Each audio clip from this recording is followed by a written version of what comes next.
এবং ওর গল্প বলাটা এমনই যে ওর দর্শকদের নার্ভ বোঝেন। হ্যাঁ, এবং ও তো অলমোস্ট কন্টেম্পোরারি বিষয় নিয়ে ছবি বানায় প্রথম থেকেই। সো সো এটা ব্যাপক জনপ্রিয়তা পেয়েছে। তারপরের ছবি তাণ্ডবও তো অনেক জনপ্রিয়তা পেয়েছে। আরও কিছু ছবিও পাইপলাইনে আছে, অনেক শুটিং করছে। তো আমরা চাইবো যে এরকম কমার্শিয়ালি, আমি মনে করি বাংলাদেশে এখন সিনেমা হলগুলো যদি বাঁচাতে হয় বা আরও সিনেমা হল যদি বানাতে হয়, তাহলে পরে কমার্শিয়াল মুভি দরকার। সুস্থ সুস্থ ধারার কমার্শিয়াল মুভি খুব জরুরি দরকার। তো রায়হান রাফির মতো অনেকেই এখন তরুণ নির্মাতা যারা আছে তারা ছবি বানাচ্ছে এবং দর্শকদেরকে হলমুখী করছে। এটা অনেক পজিটিভ একটা দিক, তাদের জন্য আমার শুভকামনা।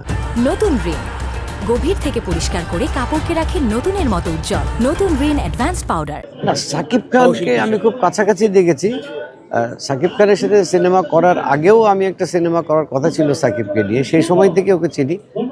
অসম্ভব ভদ্র একটি ছেলে, অসম্ভব রেসপেক্ট করে সবাইকে।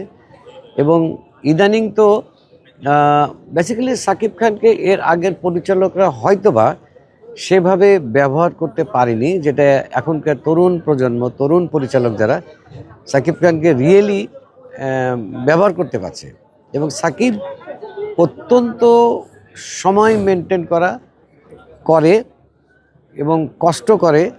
এবং আমি দেখেছি যে প্রচণ্ড গরমের মধ্যেও স্যুট কোট পরে সারাদিন বসে আছে, সে একবারও কিন্তু বলেনি যে একটু ছায়ায় যায় বা একটু রুমে যায়, এসি রুমে যায়, এরকম করেনি। সো এত ডেডিকেশন সাকিবের, যেটা খুব কাছ থেকে না দেখলে বোঝা যায় না। অবশ্য স্ক্রিনে দেখলেই বোঝা যায় একটা শিল্পী সে কত ডেডিকেশন থাকলে সেই চরিত্রগুলো এইভাবে ফুটিয়ে তুলতে পারে।